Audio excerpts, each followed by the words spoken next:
Conservatives. And Mr. McLean, you have the floor. Thank you, Mr. Chair. And let me thank all the witnesses we have here today, because in the short time you were able to present to us, you gave us a whole bunch of information, and I think a lot of it's going to be very useful. I'm going to start my questions here to Franco Terrazzano, Mr. Terrazzano of the Canadian Taxpayers Federation. Thank you very much for what you do, what you bring to the table here. I tell you, I've been in Ottawa for 2 years, and often at all these committee hearings we hear what we call rent seekers coming in and telling us how you need to fund us more through government. These are our programs, you need to fund us, without giving us the other side of the equation and without any consideration for who's paying the bill at the end of the day. It's Canadian taxpayers that are paying the bill. So thank you for your work. Thank you for making sure you're here at these pre-budget consultations. Let's talk about the debt to GDP ratio. And that debt to GDP ratio has gone from 30%, which we were trying to keep it at a level at, to 50%.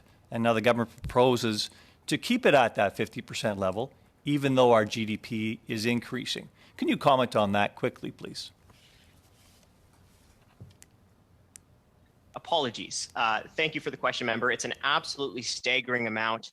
And I think what's so eye-watering is not just where the debt is now, but where the debt is going under current projections laid out in the last budget. I mentioned the PBO. Well, I think many Canadians are rightly very concerned about the financial burden that they are leaving to future generations. Right now, debt per person is about $30,000. Under current projections over the next 5 decades, that could be all the way up to $67,000. Many people worried about the financial tab that they're leaving to their kids and grandkids. And I think that's something the government needs to take serious. Thank you. I want to go into that further because I had to answer or had to ask a question in the House of Commons yesterday, and one of my colleagues across the aisle talked about the debt to GDP ratio. GDP is a national figure. It counts everything we do. Debt, the way the Government of Canada calculates it, is a federal number only, and yet all that GDP is also provincial. So it's not, we can't double count the GDP. Can you tell us what the debt to GDP ratio really is when you count in the provincial debt across the country?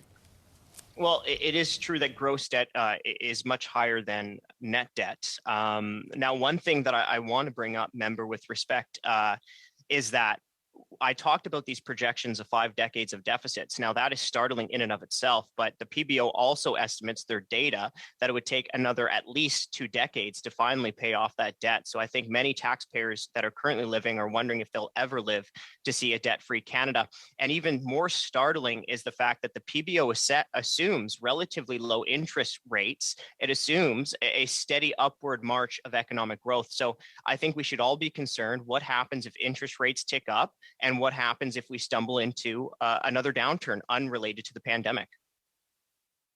Thank you again. Music to my ears when you talked about returning to balanced budgets in 2023, 2024. This country needs to get back to balance. Stop spending the dollars that our children and our grandchildren and their children are going to have to pay for the programs that we're incurring here now. Because we're all going to have problems, and you talk about the systemic problems that are going to emerge in society. There is going to be payments to be made in the future.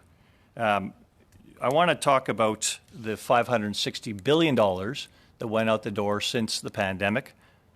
As the parliamentary budget officer indicated, $170 billion of that was discretionary spending, nothing to do with the pandemic. Is that something we can move backwards on very quickly in order to get back to a balance?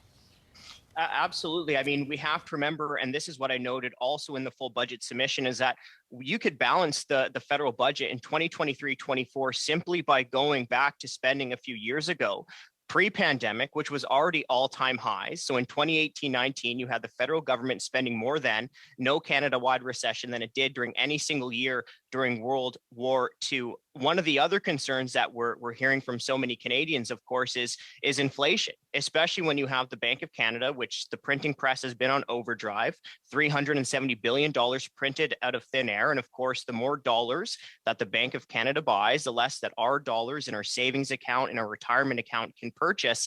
And a large chunk of what the Bank of Canada has been printing up is Government of Canada debt.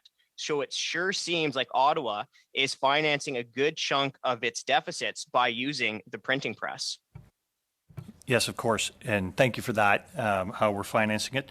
And there will be problems with that, as we know, going forward. My final question for you, Mr. Terrazzano, is can you explain the dichotomy of what we've gone through here as far as public sector payments versus private sector debt that's been incurred during this pandemic?